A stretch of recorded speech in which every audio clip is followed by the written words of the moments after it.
All right, how many of you get two words here, good or bad? How many of you think conflict's bad? Okay, be honest. All right, some of you are going, eh. How many of you think conflict's good? Well, okay, you're all right. Conflict can be good if it's properly managed. If you properly manage conflict, it can be good because a lot of conflict brings about growth and change. And growth and change are very, very good things, especially in the business environment. All right, there is a quote, and I've never been able to run down who it's attributable to, but it's a quote that I always like to keep in the back of my mind. If you're arguing, you're arguing about who's right. If you're discussing about what's right. So always think about that as you work in your teams. Don't let your point of view or your issue, which we'll talk about here in a minute, become who you are. And always remember, and I try to put this in the back of my mind all the time, there are very few things worth arguing about. There are very few things worth actually arguing about. I will discuss with someone all day long, but unless someone I love is about to be killed or irreparably maimed, I don't argue with anybody anymore. I've learned a really great word, and it's a word that everybody needs to put in their vocabulary, and it's a real simple one. It's okay. Okay? I see how you feel. I understand how you feel, but I'm not coming back at you. I'm just saying, okay. And I have discovered over the years that when I implement that word, people who would have formerly argued with me just stop. Because what have I done? Acknowledge their opinion. Acknowledge their opinion Shut the argument down. and shut the argument down. You know, so you will inevitably, especially as we get toward the end, you all will have group conflict. Don't let your issue become who you are. Okay? Now, conflict is inevitable no matter what the situation. No matter what the situation. And it's defined, there's a lot of definitions out there for conflict. The one I like best is that it's a difference that prevents agreement. It's a difference that prevents agreement. Now, I teach the Conflict Management Negotiation Senior Level course here at the university. I'm a full-time instructor here in addition to being a mediator. And I also teach in a hybrid online meet every other weekend kind of course or series of courses that is a master's in conflict resolution at Bethel University in McKenzie, Tennessee. I teach at either their Nashville or their Memphis campus. So I do a lot of research in conflict. One of my ongoing papers that I'm working on right now is the things that managers do that either initiate or perpetuate conflict in the business world. Okay, I've got a question, and I don't want any girls answering this. I just want guys answering this. You all, and you may know this, you may be better in tune than some of my older students. Say that you're the manager at a corporation and you manage a large group of people. And two of your female employees come in one day wearing the same dress. Why is that a problem for you? Because they'll be mad at each other and like they'll start conflict with each other, so then you kind of, like, and it's at the workplace, so you have to get involved. Very good. That's an excellent answer. If you had your name tag, I would be very pleased to congratulate Oh, you for sorry. that. That's okay. Get your name tags out so I can call on you. They took them up. Did y'all act up? Reagan? Tyler? Chelsea, can you pass that back to Tyler? Shy? You'll pass that back to Sean, please. Amanda? Pass that back to Amanda, please. Allie? Thank you. That's an excellent answer. And you know, I have had senior college student males look at me and go, "It's not a problem for me." And I'm like, yeah, it is. Because your whole day is going to be disrupted because they're going to be ill with each other for wearing the same dress. Now, men can go anywhere and show up in the same shirt and it doesn't matter. But we like to think, even though there were 17 on the rack, we like to think we're the only one that bought that dress and that we look better than anybody else does. So, there's going to be little things along the way that, and I'm not saying all women are like that. I'm not really like that. I don't care. But there is a significant portion of the female population that when they've spent a lot of money on a good-looking dress are really ill when they walk in and see themselves in the mirror without a mirror. All right. No matter what path you choose in life, you're going to end up in groups. Med students, dental students, it doesn't matter. I have a good friend whose daughter's starting dental school in August. And she's actually moving in with somebody she doesn't know. And so we were talking about that. She said, I hope we really get along because not only are we going to be living together, we're going to be studying together. And I said, well, what does that tell you? And she says, that tells me we don't have an option not to get along because we're going to be together all the time.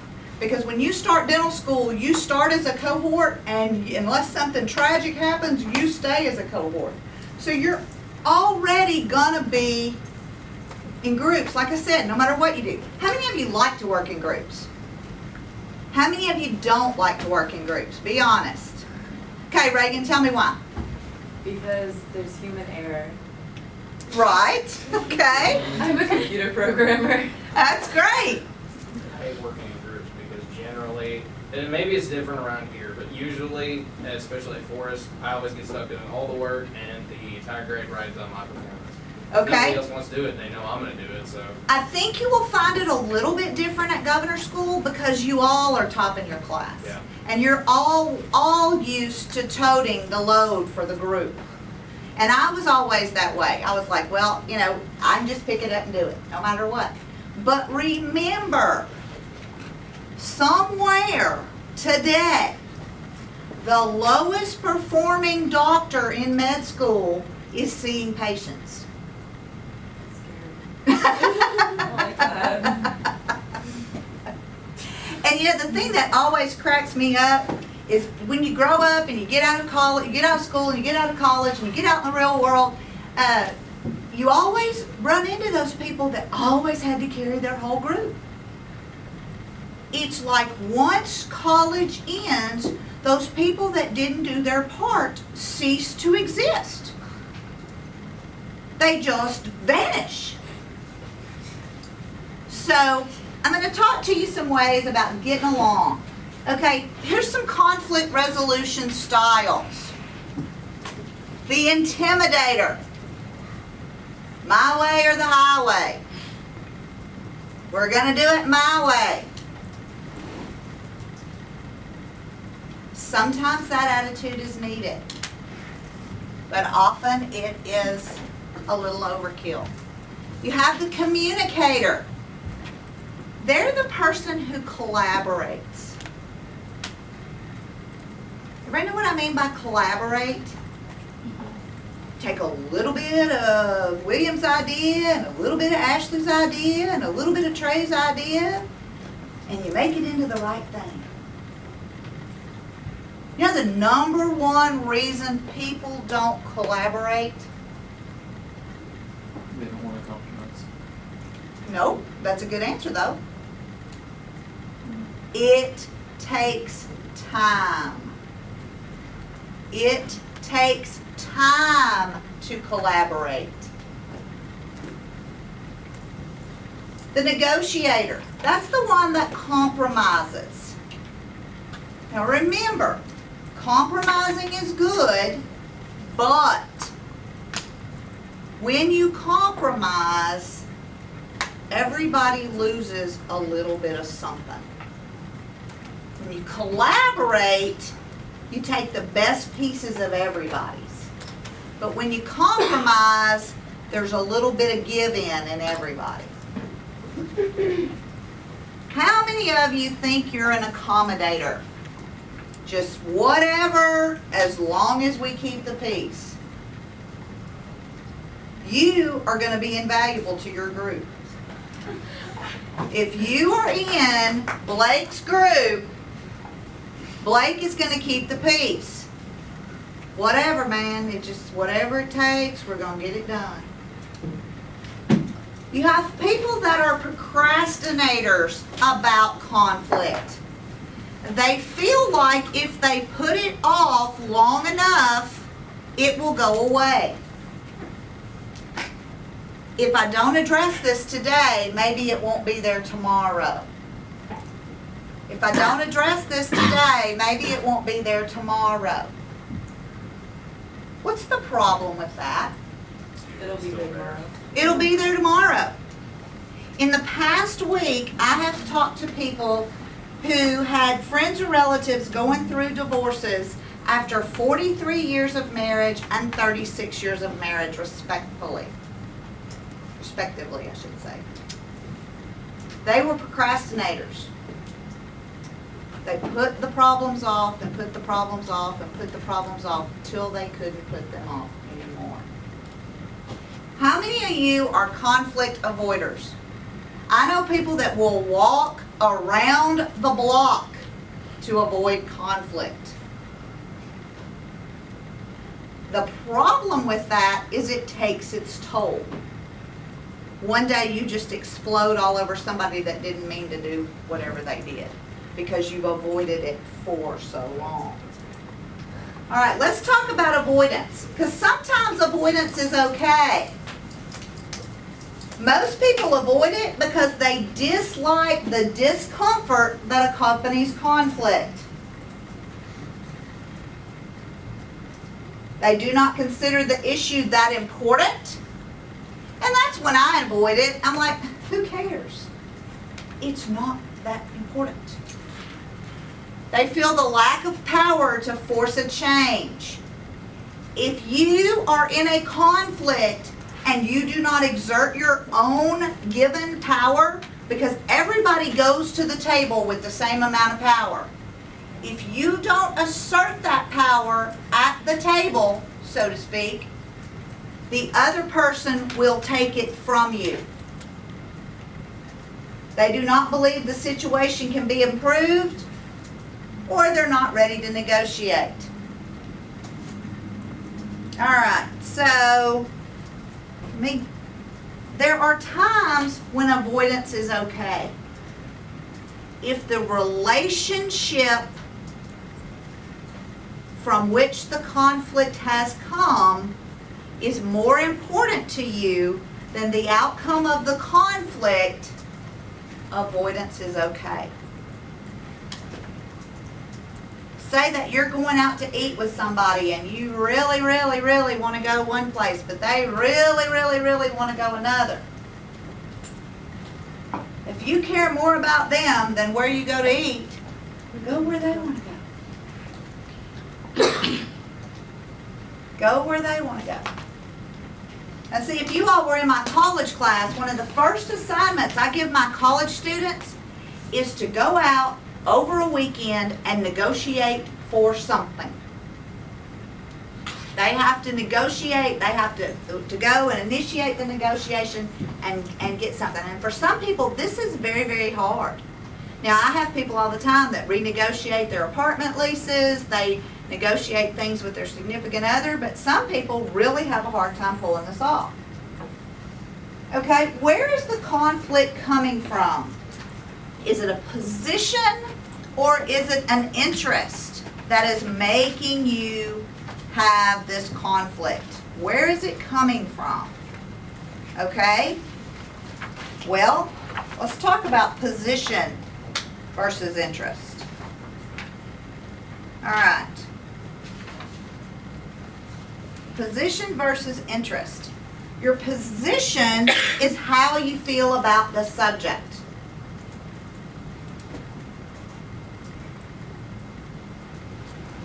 Your interests are stands that you have taken over causes.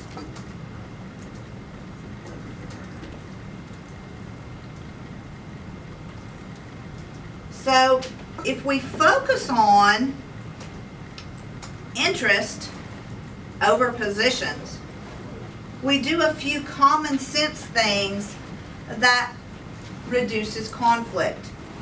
Separate the people from the problem.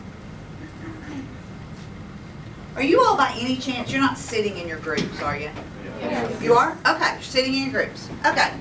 So say that somebody in here at the end of 3.5 weeks, for the whole time you've been here, they've gotten on your nerves. Somebody in your group. The whole time you've been here, they've gotten on your nerves. Okay? But you're down to crunch time, and you've got to make some decisions. And they come up with the best answer. What do? Is your gut not to listen to them? Or is it to go with what they say?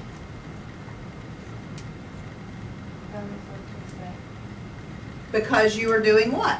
If you don't know what they say and it's the best answer, then usually choose the correct answer. But is there not some innate instinct to say, well, they've been wrong for 3.5 weeks, why would I even listen to them? I mean, yeah, you might do that, but you just think it through and take the time to think it through. And you separate the person from the problem.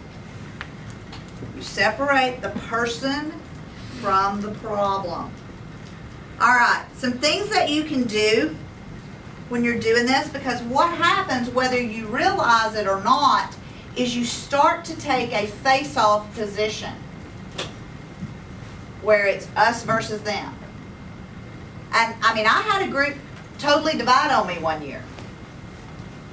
And I gently brought them all back to the same problem. But they would literally sit across the table like it was some kind of,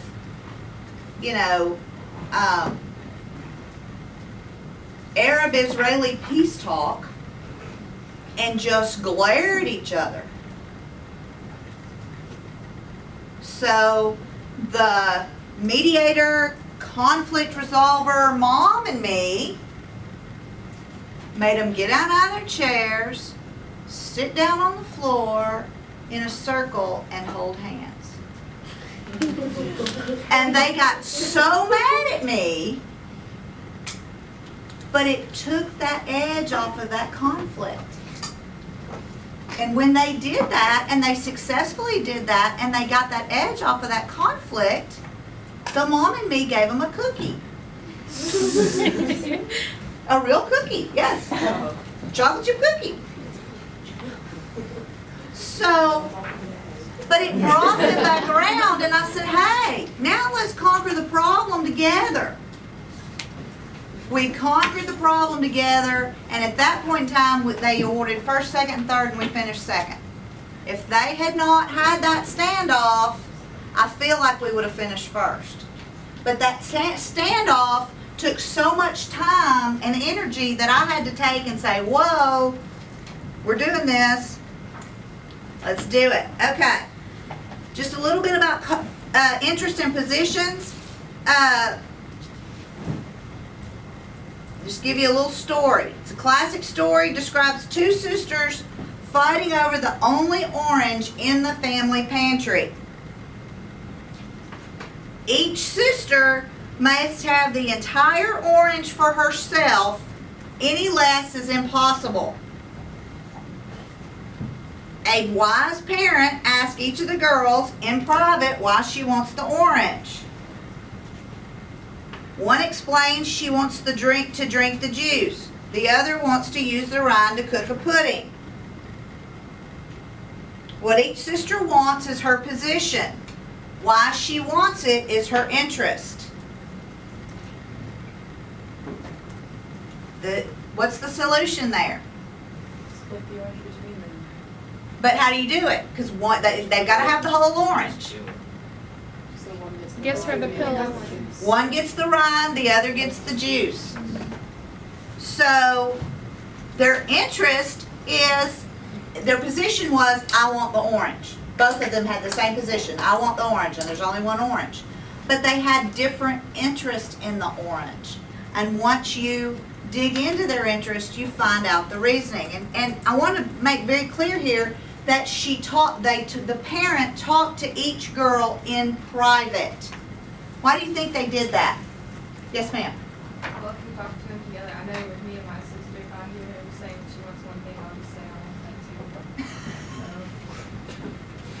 too. My husband and his sister still do that, and they're both old. It just cracks me up. But yeah, and I do this a lot when I do mediations or negotiations. I immediately separate the parties. You know why you separate the parties? You take all the emotion out of the room. There's nobody in the room to glare at and be mad at. Because I'm just the messenger. There's no need for them to get mad at me. But if the other person's in the room, you know, and I have a story, and I'll clean it up a little bit, but I did a divorce mediation. And they'd been married for quite some time. The woman had given up her career to raise a family, yada, yada, yada. Well, they were arguing over alimony. And the woman only wanted temporary alimony until she could get a new certification, get back into the work world, et cetera, et cetera. So they bring them to mediation, and they've been in the process of divorce so long, they're extremely bitter at each other. And so I go in with the man and his attorney, and the man just looks at me before I ever sit down and start the mediation. He feels the need to speak first. And he says, I will just tell you, I am not giving the B, and I won't finish that word, over $600 a month. And he said it very hateful and very angrily. So we talked a few more minutes, and so I wrote it down. And I went in the other room, and I said, okay, I said, tell me about you, tell me what you need, tell me what you would like to get out of this. She says, well, I really only need $600 a month. So I made it look like I was working real hard, and I spent some more time with her, and then I said, so you would be willing to take $600 a month? And she said, yes, I would. And I went back in, and I looked at him, and I said, she will take $600 a month. And he looked at me, and he said, you're a miracle worker. And I said, thanks. But what would have happened had I had those people in the same room? They Said would've that she's done this since 600,000. She said. Well, here's the thing. They would have started a fight. Yeah. As soon as those words came out of his mouth, she would have come back with something really ugly, and we would have gotten nowhere.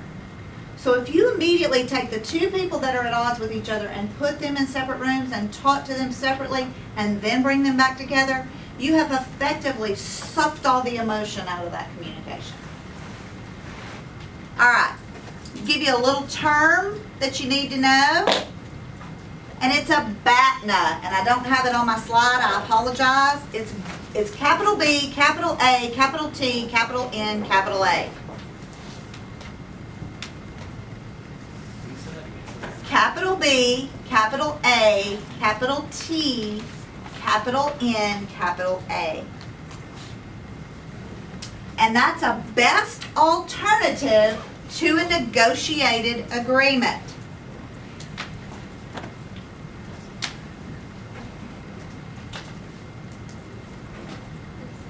You have to do your homework, and you have to know what your BATNA is before you start trying to resolve conflict with this person.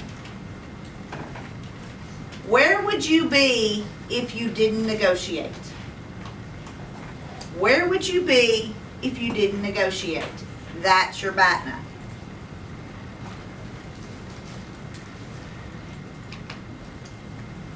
It's kind of like the very old Kenny Rogers song, you have to know when to hold and know when to fold. Your BATNA, you can simply turn your back on the negotiations. Okay.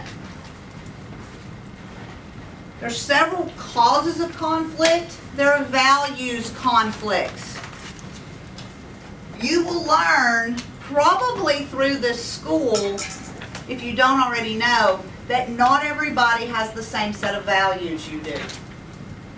And when your values conflict, it causes a conflict. There are some things that are simply not negotiable. There are some things that people will not negotiate. If they won't negotiate, you don't need to spend your time on it. Relationship conflicts. I see this happen a lot because I do a lot of work with family businesses. And when members of the family disagree in a business setting, you have relationship conflicts. My husband and I together, outside of both teaching, own 3 businesses. Very early on in that structure, we had to make some rules. After 5 o'clock at home, he has to ask before he brings up business. I have to ask before I bring up business. If I have already gotten in the bed and am watching a TV show or reading a book, it is absolutely forbidden to bring up business. I will not talk about it. The same goes for if there's a home issue, we don't discuss it during business. But a lot of people don't set these rules. And so if you have an extraordinary relationship with someone that you have a conflict with, you have to weigh your results of the conflict versus the relationship and how you want it to continue. Structural conflicts. These are conflicts that occur because of structures. Usually they happen in the business world and they're because of policies and procedures within the business world. They can actually cause you conflicts. You know, it's really funny. For a while I was Chief Information Officer of a publicly traded healthcare company. And so when I went to work for them, I didn't go to work for them as Chief Information Officer. I went to work as a systems analyst. And they were like, we don't get along with sales. And I was like, why? Well, because they always promise stuff that we have to then make up and do. And I'm like, okay. And as I rose through the ranks, there were times when I truly didn't get along with sales. Especially when the chief marketing officer would go out and would promise that the software we were responsible for would generate reports that software didn't generate. And he would write it in the contract and we wouldn't find it out until the client called and said, where are my special reports? And then I'd have to pull somebody off what I had them working on and have them start generating special reports for this client. So that was a lot of the conflict. But it seemed like the CIO, or not the CIO, but the CEO and the vice president and all, it seemed like they enjoyed the conflict between IS and marketing. It was almost like each of us was a rooster and they were in a chicken fight. You know, who's going to win this week? And so the structure created conflict. Data conflicts, your data may be more important than my data, or vice versa. Or we may have different data. We may be looking at it from different angles. And then interest conflicts, which is what we talked about a while ago. Okay. And this is a little more on position versus interest. Interest is why something is a problem. Position is your idea of a solution. Positions hinder resolution. While you're working in this team and in this group, I don't want to hear about, and believe me, the mentors hear everything because we talk. I don't want to hear about any of this my way or the highway stuff. I don't care if you do feel like you're rolling the whole load. You can't just make arbitrary decisions. No one is a dictator. Even when you get in your group and somebody assumes the role of CEO and somebody assumes the role of CFO and CIO and all that kind of stuff. A CEO is only as good as his people. Not as good as his or her ideas, not as good as his or her background, not as good as his or her whatever. A CEO is only as good as his or her people. All right. When you have an issue and you have to meet over it and talk about it, and this of course is built around a business, but no interruptions. Everybody goes to the potty before you start discussing. You put your phones down, your devices down. You have no sacred cows. What I mean by that is everything is subject to elimination. Every idea, everything is subject to elimination.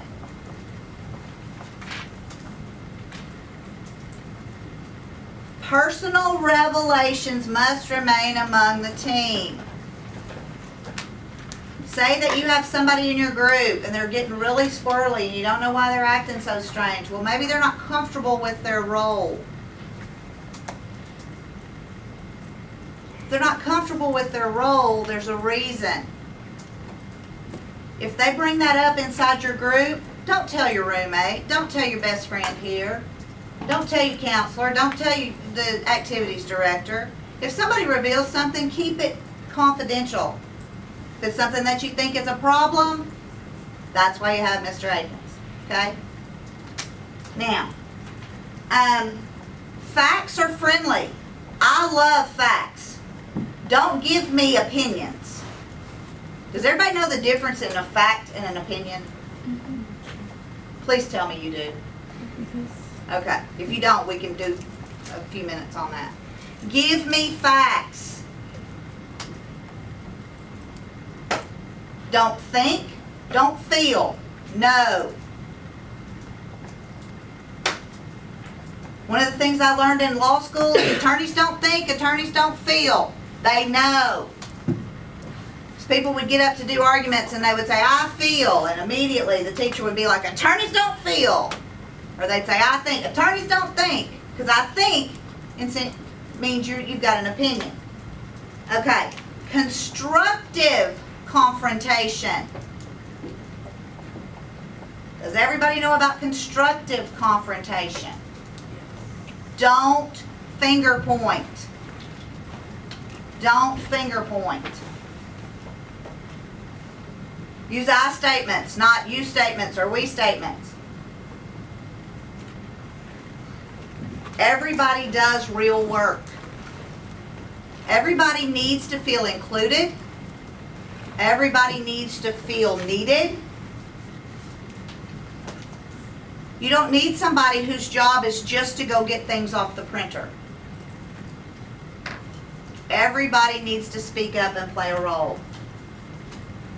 And then, of course, and I've offered this to the school, I'll offer this to you in here. Yes, I'm mentoring one group. But if you all get to a breakdown where you feel like you can't go forward, get a hold of me. Let me come in, we'll work through it, and we'll get you a resolution. All right. Communication is the key. Interpersonal communication is very difficult. How many of you know how to listen? Do you listen to answer, or do you listen to hear? What is it? Listen to learn.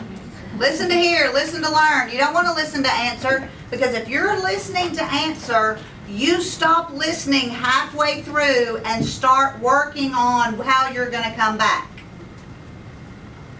Hear them out, take a breath, then answer. It's not a contest. You don't have to be first. If somebody is really upset about something, let them spew. Let them go. If you can't decide who's going to be first, somebody take a quarter out of their pocket and flip it. Other ideas, and one thing that I have used for years here at Tennessee, it's been used so much the antennas are gone. You can use anything, but the purpose behind it is that whoever is talking holds the cricket. And they may say whatever they want to say. However, you can't respond to them until you get the cricket. Okay? Say that Allie and Kelly had a disagreement over here. All right? And Allie has the cricket. And I don't know these girls, so you know, what I'm saying is completely fictitious. Allie has the cricket, and she says, "Well, Kelly is just lazy. She doesn't do anything we ask her to do." Kelly can't rebut that right then. Kelly has to hold it. She has to think about it. And then, after the cricket has gone from Allie to Tristan and then Kelly can rebut Allie's accusation. What does that do? Force her to think about it. Forces her to think about it. You don't get the snappy, ugly comeback. And she may have a very valid reason. She may not be lazy, but nobody may be telling her what to do. Or the instructions may not be clear. Okay. Leave your emotions at the door. Don't get your feelings hurt. Because I'll tell you one thing, if you walk in with feelings into the business world, they're going to get stomped, crushed, and summarily thrown away. It happens. You can't help it. So, treat this like a business. Don't get your feelings hurt. If something that you do is not what your group is expecting out of you, it's not personal. There's friendship and there's business. And you have to develop between the two. I did a project when I was in school here, and we had an 8-member team. It was 8 of the brightest people you would ever meet, and they're all very, very successful. I'm probably the least successful of all 8 of us. But we had a guy who was a senior in high school. He played on the football team. Senior in college, played on the football team, and he was into girls. Okay, he was into girls above school, no matter what. And he wasn't showing up to team meetings. And we took him in and we set him down in a conference room that's right around the corner here. It's been revamped a couple of times since then. And we said, hey, there's friendship and there's business. You're not pulling your load. We can't get this project finished unless you pick up and pull your load. He got real upset. He got real bothered. He walked out. We didn't have cell phones back then. We couldn't find him for hours. But you know what he did? Rather than saying, well, I don't have a computer, I can't help you. He drove from Cookville to Dixon, got his mother's home computer, drove back from Dixon to Cookville, showed up that night ready to work, and knocked it out of the park the rest of the semester. So, there's friendship and there's business. What y'all are doing here is a business. What is your goal? Amen. Your goal is to win. Remember this, my husband always says, business is a game, money's how you keep score. So think about that. I'm going to talk just a couple of minutes about effective communication because I think I'm running close, but focus on the person speaking when they're speaking. Don't listen with one ear while planning your comeback at the same time. This is what I just talked about. When it's your time to respond, think quietly for a minute until you know what you want to say and how you want to say it. Don't just blurt out a response without thinking. Use active listening, which is what I just talked about. It allows you to confirm that you understood both the substantive content and the feelings behind the words.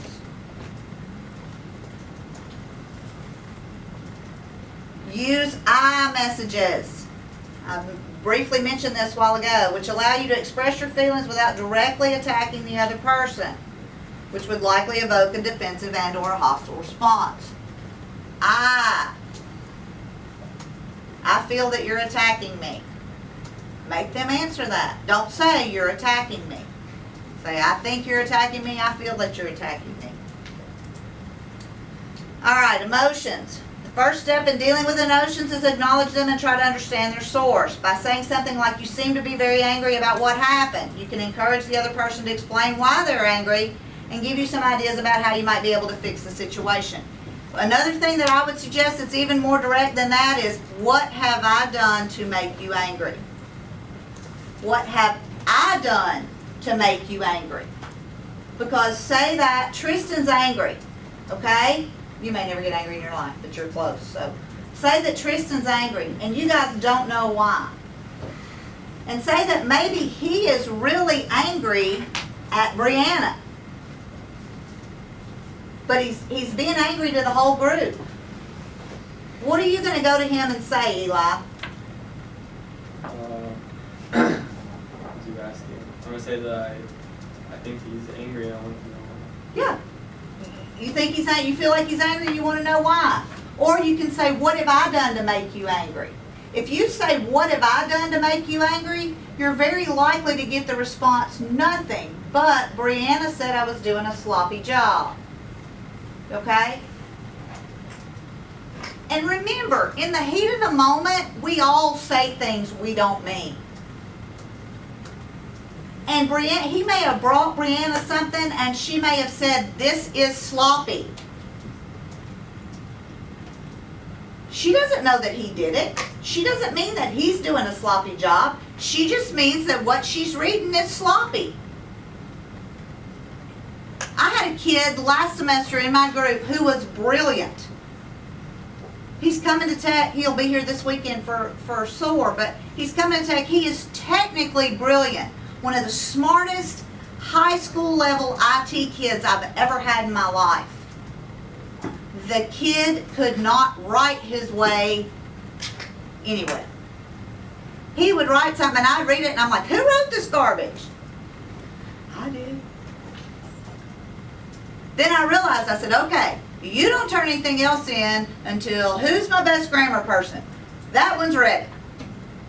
Now he could have been offended at that. But he wasn't. He was like, no, grammar's not my thing. But he knew the technical aspects of our product backwards and forwards.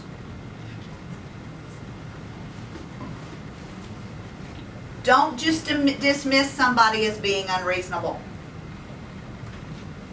When we are really at our worst, we don't see that we're unreasonable. If somebody's expressing their emotions at you, react unemotionally yourself. Just let them go, let them vent, let them spew. But use your active listening to try to figure out what they're upset about without the emotion component. Symbolic gestures such as apologies or an expression of sympathy or even empathy. Do you know the difference between sympathy and empathy? Okay. Empathy is your friend in these kind of situations. You may not know why they feel that way, but you understand that they feel that way. I'm sorry you feel that way. I'm sorry you perceive this. Okay. At least try to see it from their side. Doesn't mean you have to agree with them, but at least try to see it from their side. Don't deduce the other person's intentions from your own fears. It's common to assume that your opponent plans to do just what you fear they will do. This sort of suspicious attitude makes it difficult to accurately perceive the other person's real intentions. You will always assume the worst. It's so much better to just go up and say, why are you mad at me? Than to go, they're mad at me. What have I done? They're going to tell the counselor. they're gonna tell the teacher, what have I done? What have I done? And then you just worry yourself to death trying to figure out what you've done. Don't blame the other person. Blame, even if it's deserved, will only make him or her defensive. I had a group one time, had a very smart, very, very smart girl and a very, very insecure guy. Well, this girl spoke English and Mandarin very fluently. Well, they were like oil and water, did not get along from day one. I would get these phone calls from my CEO, can you come up here? Why? And these are not real names. Brandon has locked himself in the men's room, crying. Why?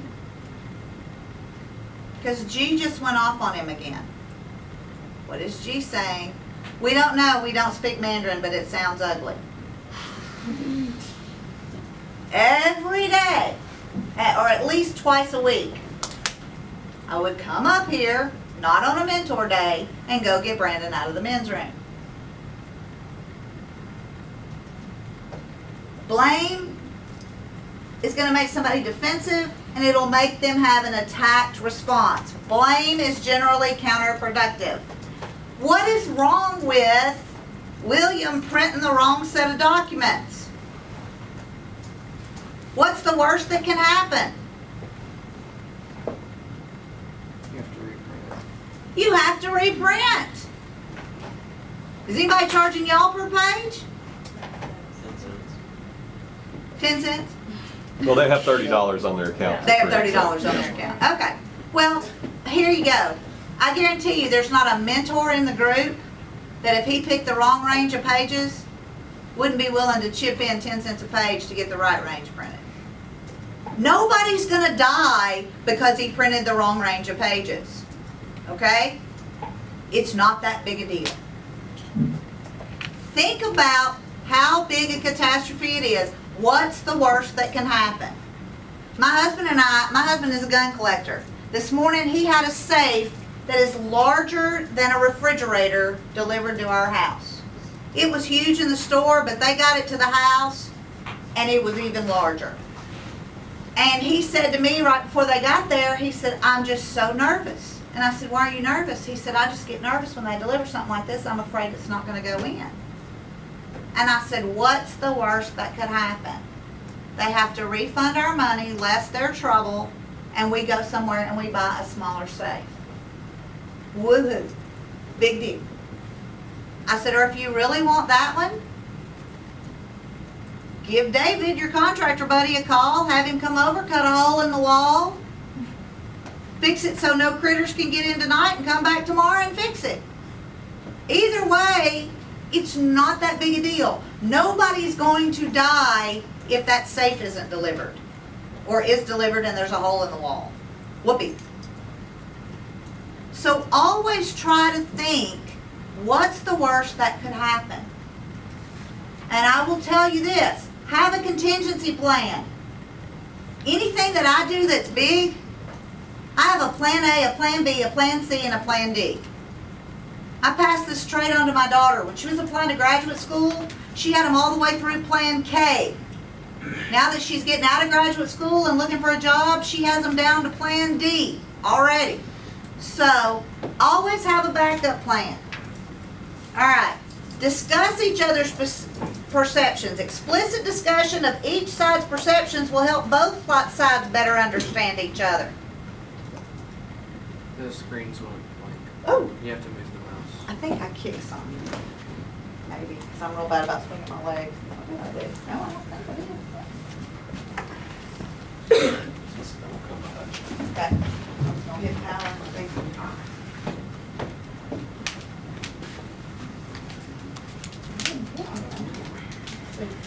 Are you using this? That's it. It's not even on.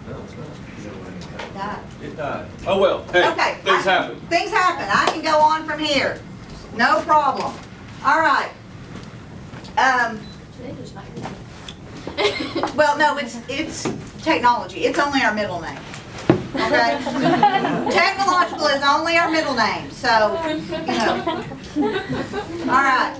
Seek opportunities to act inconsistently with the other person's misperceptions. If somebody just really gets down on you, go the extra mile to act against their perceptions. Disappoint their worst beliefs and expectations about you. If they say you're always late, start showing up early. Okay? All right. When you get into these groups and you have problems, I don't want to hear about everybody ganging up on one person. If you aren't directly involved in the disagreement, don't pick a side. If you're not directly involved in the disagreement, don't pick a side. Say that Shy and Nick have a disagreement. All right? In this group back here. Say that they have a disagreement. Amanda, don't immediately go to Shy's side because she's female or because y'all are friends. Stay out of it. Try to hold that neutral position. You all can do a lot of this on your own, in your own groups. Be flexible. I'll tell you this, flexibility is your friend in anything. Be flexible. Don't be hard-nosed about everything. Don't give negative body language to each other. Don't stand with your hands on your hips or your hands folded. Have an open posture.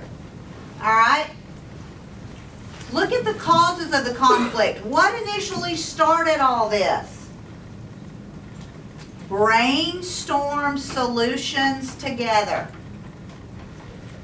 I like to say think outside the box, but my favorite way to look at it is think like there isn't a box. Think like there isn't a box. Be creative. Break out of your own comfort zone. Don't always do something because that's the way we always did it, or because I don't want to try anything new. If you decide right now at this point in your life never to try anything new, your life's going to be really boring. Okay? Again, be flexible and don't judge. Don't judge other people. Accept them for who they are and how they are. And we all have that one quirky person who we love anyway. They're quirky as they can be, but they sure are a good person. Make sure your goals are aligned. If not, do trade-offs. Think of alternatives. But I will tell you this. The older that I have gotten, I have learned that life is about relationships. And it never hurts to be kind to people. And better that you are loved and liked than you are rich or you are special or you are successful. And I learned that the hard way. This past year, I had to move my 87-year-old mother to assisted living. And I had to make the decision and I had to invoke the power of attorney and do this. My sister, I have a sister who wanted no part of any decisions whatsoever. She was completely out. So I did it all myself. We went in. My parents were both born during the Depression. My parents had more stuff than you can imagine. My dad was an organized hoarder. He put everything in boxes and labeled the boxes. And if it said, and a speck of dust on the bottom, when you got to the bottom of the box, there was a speck of dust there. My dad died 7 years ago. He got sick 14 years ago. So everything in the past 14 years, my mother had been responsible for putting up.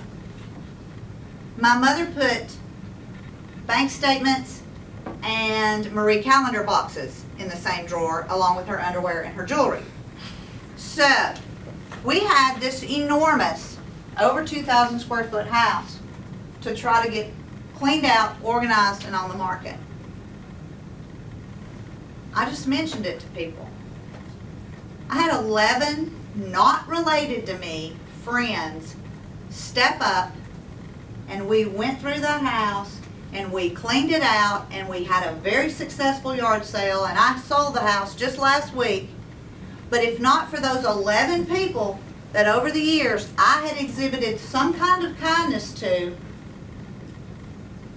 I'd still be sifting through stuff today. So be kind. Develop your relationships while you're developing your product. If you can't come to an agreement, come to a consensus. What's the difference? A consensus is the answer that everybody agrees to support. Okay? It may not be your idea or your answer, but you say, I can support that idea. And if you agree to support it in the group, don't talk outside the group. Well, we're doing this idea, but I thought it was stupid. But I said I'd agree to do it. That does nothing constructive. All right. Questions?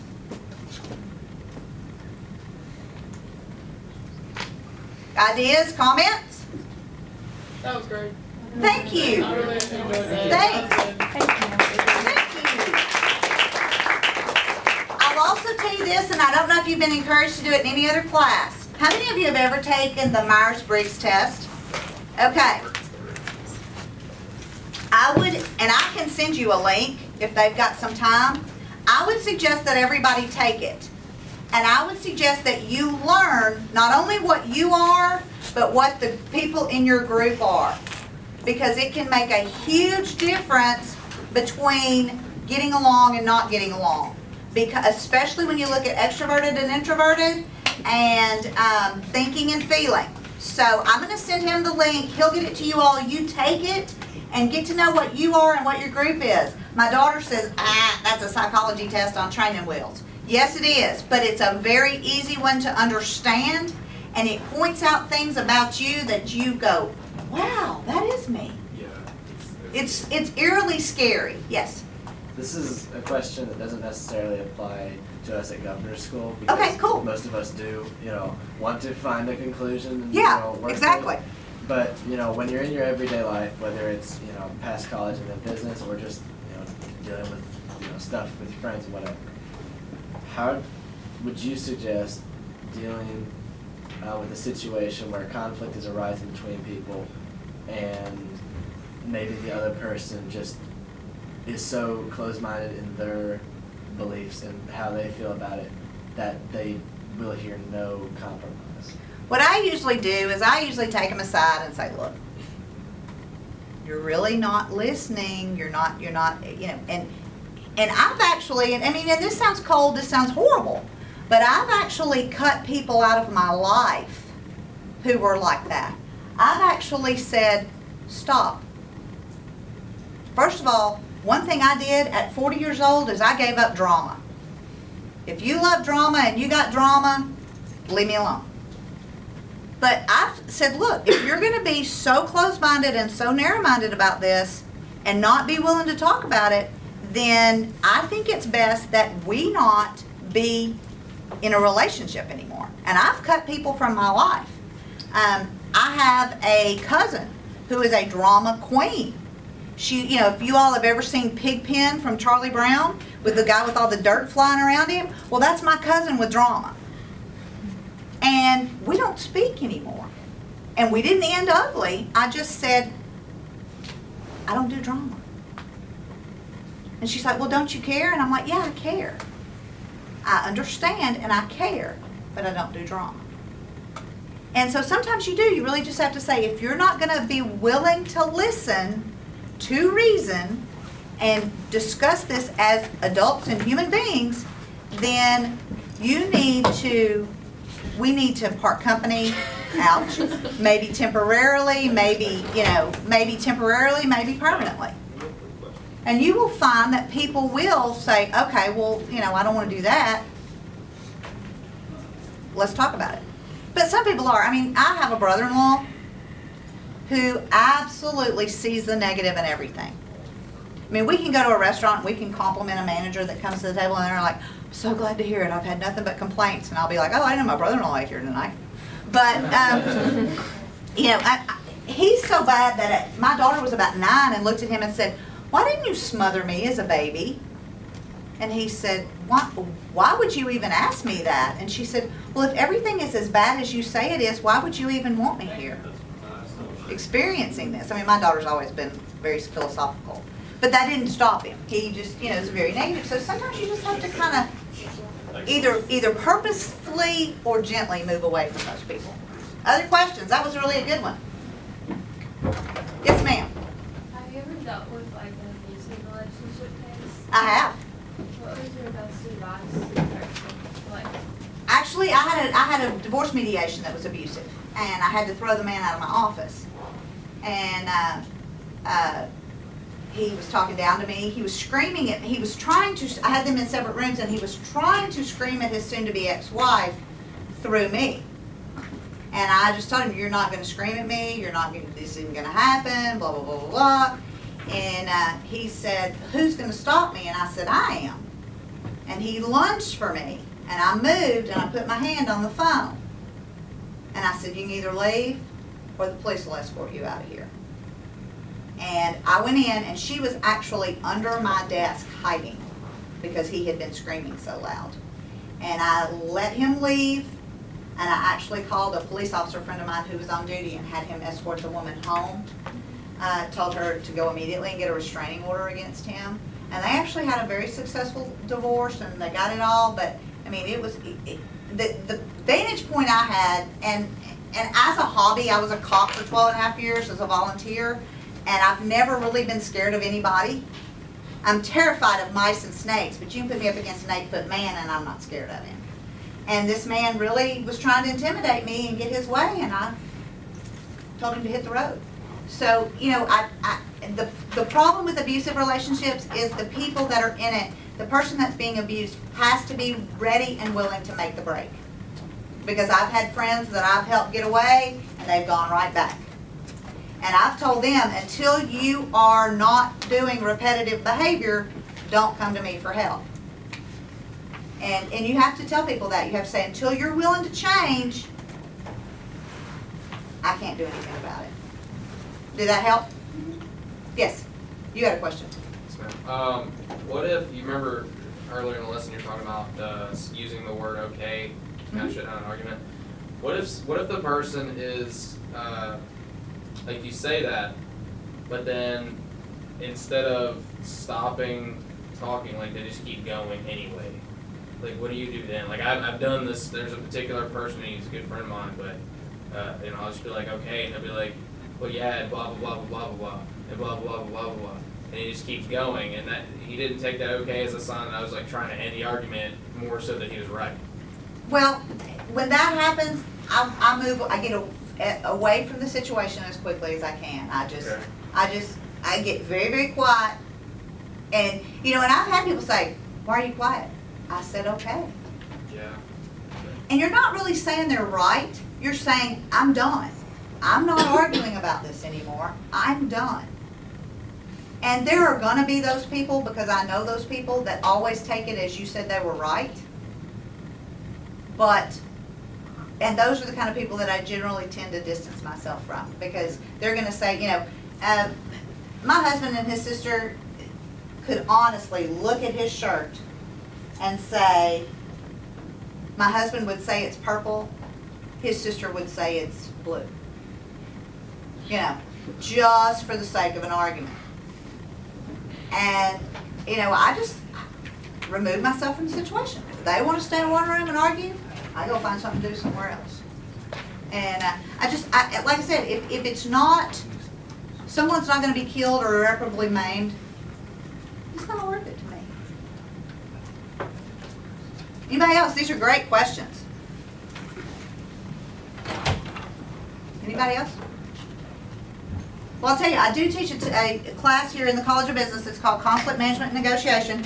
And one of the first things I teach seniors to negotiate is their own starting salary when they go out.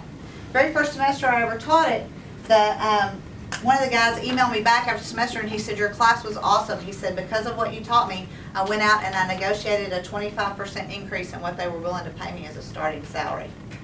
And so, you know, and I've had students that have resolved long-standing conflicts based on what they were taught in the class. And of course, it's a whole semester class, so